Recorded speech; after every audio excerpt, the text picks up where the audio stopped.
સુપ્રસિદ્ધ સાળંગપુર હનુમાનજી મંદિર ખાતે હનુમાન જયંતીની ભવ્ય ઉજવણી કરાશે। મંદિર વિભાગ દ્વારા 21 એપ્રિલથી 23 એપ્રિલ સુધી વિવિધ કાર્યક્રમોનું આયોજન કરાયું છે। 21 એપ્રિલે પૂજન તેમજ 22 એપ્રિલના રોજ સવારે 11 કલાકે કેરીનો ભવ્ય અન્નકૂટ, સાંજે 4 કલાકે 54 ફૂટની કિંગ ઓફ સાળંગપુરની મૂર્તિને 5000 કિલો પુષ્પનો અભિષેક અને ડાન્સનું આયોજન છે। સાંજે 7:30 કલાકે અગ્નિ પૂજા, મહાઆરતી પણ થશે। ભવ્ય આતિશબાજી, લાઇટિંગ શો તેમજ 23 એપ્રિલે સવારે 5 કલાકે મંગળા આરતી, સવારે 7 કલાકે મારુતિ યજ્ઞ, કેક કટિંગ, છડી પૂજન, અન્નકૂટ સહિત વિવિધ કાર્યક્રમો પણ યોજાશે। તો ઉનાળો હોવાથી તડકાને લઈને પણ હરિભક્તોને તકલીફ ન પડે તેના માટે પણ છાશ, શરબત, પાણીના પરબ સહિતની વ્યવસ્થા કરવામાં આવી છે।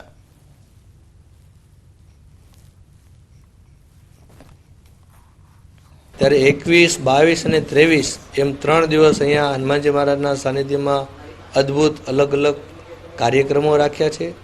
એમાં 21 તારીખે હનુમાનજી મહારાજનું વિશેષ પૂજન રાખેલું છે। 555 કિલોના પુષ્પવૃષ્ટિથી ભવ્ય રાજોપચાર પૂજન રાખ્યું છે। સુરત પીસીબી અને એસઓજી પોલીસે ઓનલાઈન ગેમિંગ અને સટ્ટા રેકેટનો પર્દાફાશ કર્યો છે। માર્કેટિંગ ફ્રેન્ચાઇઝીની આડમાં લોકોને બહારથી બોલાવવામાં આવતા હતા અને દુકાનમાં રાખેલા કોઈન મશીનની અંદર વિવિધ ચિત્રો પર લોકોને રકમ મુકાવીને એક વ્યક્તિને વિજેતા જાહેર કરવામાં આવતા હતા। દુકાનની અંદર જુગાર રમાડતા 2 ઓપરેટરો અને જુગાર રમતા 8 વ્યક્તિ સહિત કુલ 10 લોકોની ધરપકડ કરાઈ છે। પોલીસે કમ્પ્યુટર, સ્કેનર મશીન સહિત 2 વાહન કુલ મળી અને 2,33,000નો મુદ્દામાલ કબજે કર્યો છે। આરોપીઓની પૂછપરછ હાથ ધરાઈ છે।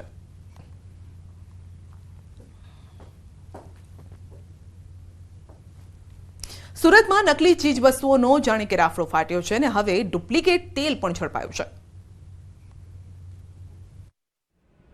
લિંબાયતમાં ડુપ્લિકેટ તેલનો થયો પર્દાફાશ। બ્રાન્ડેડ કંપનીના તેલના ડબ્બામાં ડુપ્લિકેટ તેલના ગોરખ ધંધા ચાલતા હતા। વેપારી એસોસિએશને કરેલી ફરિયાદના આધારે પડાયેલા દરોડામાં આ કૌભાંડ ખુલ્યું। સુરતના લિંબાયત વિસ્તારમાંથી ડુપ્લિકેટ તેલ મળી આવતા હડકંપ મચી ગયો। લિંબાયત આવેલ વિજયાલક્ષ્મી સુપર સ્ટોરમાંથી ડુપ્લિકેટ તેલ હોવાની ફરિયાદ વેપારી એસોસિએશન દ્વારા કરવામાં આવી હતી, જેને પગલે પોલીસને સાથે રાખીને આ સ્ટોર પર દરોડા પાડવામાં આવ્યા, જેમાં 60 ડુપ્લિકેટ તેલના ડબ્બા તથા અલગ અલગ બ્રાન્ડના 250 સ્ટીકર તથા ડબ્બા પર લગાવાતા 250 ઢાંકણા પણ મળી આવ્યા હતા। નવાઈ પમાડતી બાબત એ હતી કે ડુપ્લિકેટ તેલનું વેચાણ બ્રાન્ડેડ કંપનીના તેલના ડબ્બામાં કરવામાં આવી રહ્યું હતું। વેપારી એસોસિએશનના પ્રમુખે તેલનો ડબ્બો નકલી છે કે અસલી તે તપાસવાની ટ્રીક નાગરિકોને સમજાવી હતી। મહત્વનું છે કે સુરતમાં ખાદ્ય પદાર્થમાં વધી રહેલી બનાવટી અને નકલી વસ્તુનો કારોબાર ફૂલ્યો ફાલ્યો હોય એમ લાગી રહ્યું છે, કેમ કે હાલમાં જ અહીં ડુપ્લિકેટ શેમ્પૂ અને ગુટખાનો ગોરખ ધંધો પકડાયો હતો। પંચમહાલમાં ન્યૂઝ 18ના અહેવાલની અસર થઈ છે। રોડ પાસે ભૂલ ભરેલા લખાણના બોર્ડ હટાવાયા છે। અગાઉ ગતિમાં રહો, સલામત રહોના લખાણવાળું એક બોર્ડ હતું। ન્યૂઝ 18ના અહેવાલ બાદ તંત્ર સફાળું જાગ્યું। વળાંકવાડા રોડ પાસે જ આ ભૂલ ભરેલા લખાણના બોર્ડ હતા। ઘોઘંબા કાંટુ મુખ્ય માર્ગ ઉપર ગતિમાં રહો, સલામત રહો એવા સાઇન બોર્ડ મૂકવામાં આવ્યા હતા અને તેમાં માર્ગ મકાન વિભાગના જવાબદારોની ગંભીર બેદરકારી સામે આવી છે। આ વિસ્તારના માલુ અને આંકલવા ગામ પાસે છેલ્લા કેટલાક સમયથી આ બોર્ડ મુકાયા હતા, જેથી વાહન ચાલકો પણ મૂંઝાતા હતા। આ બોર્ડ અકસ્માતને રોકવા નહીં પરંતુ અકસ્માતને જાણે કે આમંત્રણ આપતા હોય તેમ લાગતા હતા અને આ અંગે તાજેતરમાં જ ન્યૂઝ 18એ અહેવાલ પ્રસારિત કર્યો હતો, જે બાદ તંત્ર સફાળું જાગ્યું છે। તાત્કાલિક સુધારા સાથેના સાઇન બોર્ડ લગાવાયા છે।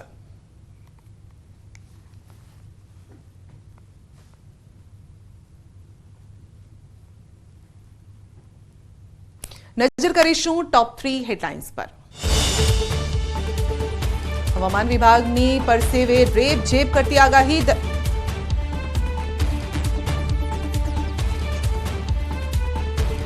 રૂપાલાના યથાવત વિરોધ વચ્ચે ક્ષત્રિયો પ્રતિક ઉપવાસના માર્ગે આજથી વિરોધ દર્શાવનારા બેનર અને કેસરિયા ધ્વજ લહેરાવી વિરોધ કરશે। હવામાન વિભાગની પરસેવે રેપ ઝેપ કરતી આગાહી। દરિયાકાંઠાના વિસ્તારોમાં અકળામણ અનુભવાશે તો 3 દિવસ બાદ 2 થી 3 ડિગ્રીના વધારાનું અનુમાન। દ્વારકામાં રૂકમણી વિવાહનું આયોજન। રૂકમણી મંદિરે 56 ભોગ મનોરથ યોજાશે। ભક્તિમય માહોલમાં વિવાહની ઉજવણી।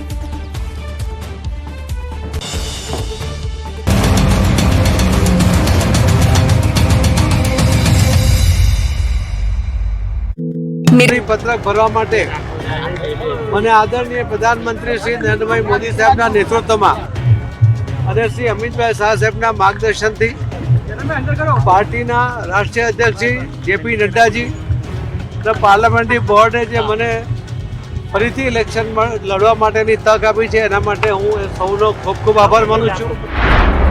મહત્વનું છે કે ગત લોકસભા ચૂંટણીમાં આખા દેશમાં સૌથી વધુ લીડ સાથે જો કોઈ બેઠક કોઈ ઉમેદવારી જીતી હોય તો તે નવસારી સીટ છે. અહીંથી પાટીલની લીડ 7 લાખથી પણ વધુની હતી અને એટલે આ વખતે પણ પાટીલની જીત આસાન હશે એવું અનેક વિશ્લેષકોનું માનવું છે. જો કે આ વખતે કોંગ્રેસ પણ પ્રચાર પ્રસારમાં લાગી છે. નવસારી બેઠક પર ભાજપ દ્વારા અલગ અલગ કાર્યક્રમો કરવામાં આવી રહ્યા છે. મોદીનું પરિવાર અને જનસંપર્ક કાર્યક્રમો થકી લોકો સુધી ભાજપ પહોંચવાની રણનીતિ પર કામ કરી રહ્યું છે. રાજકોટથી કોંગ્રેસ ઉમેદવાર પરેશ ધાનાણીએ ઉમેદવારી નોંધાવી. કોંગ્રેસ આગેવાનો સાથે ધાનાણી કલેક્ટર કચેરી પહોંચ્યા અને વિજય મુહૂર્તમાં ઉમેદવારી નોંધાવી. ફોર્મ ભરતા સમયે ધાનાણીની સાથે શહેર કોંગ્રેસ પ્રમુખ અતુલ રાજાણી, પૂર્વ વિપક્ષી નેતા વશરામ સાગઠિયા, કોંગ્રેસ અને ક્ષત્રિય આગેવાન ગાયત્રીબા વાઘેલા હાજર રહ્યા. ઉમેદવારી નોંધાવતા પહેલા ધાનાણીએ જંગી જાહેર સભા સંબોધી, જેમાં શક્તિસિંહ ગોહિલ, સિદ્ધાર્થ પટેલ સહિતના નેતાઓ હાજર રહ્યા હતા. પરેશ ધાનાણી સભા સ્થળે પહોંચતા ક્ષત્રિયાણીઓએ તિલક અને પાઘડી પહેરાવીને સ્વાગત કરાવ્યું. સભા સંબોધતા ધાનાણીએ કહ્યું હતું કે હું સાંસદ બનવા નહીં પણ સાથી બનવા આવ્યો છું. નાના અને મધ્યમ વર્ગી જે વેપાર ધંધા છે ને એને કર આતંકવાદમાંથી મુક્તિ અપાવવા માટે હું રાજકોટ આવ્યો છું. આ રાજકોટના સાંસદ બનવાનું સપનું નહોતું. હું રાજકોટમાં આપ સૌ જનજનના સાથી બનવા માટે થઈને આવ્યો છું. પરેશ ધાનાણીએ કલેક્ટર પ્રભવ જોશી સમક્ષ નામાંકન પત્ર રજૂ કર્યું, જેમાં સોગંદનામામાં પરેશ ધાનાણીએ આવક, મિલકત સહિતની વિગતો દર્શાવી. ધાનાણી દંપતી પાસે જંગમ મિલકત અંદાજિત 84 લાખની છે, જ્યારે સ્થાવર મિલકત અંદાજિત ₹1.25 કરોડથી વધુ છે. બીકોમ પાસ પરેશ ધાનાણી પાસે હાલ ₹1,40,331 રોકડ છે.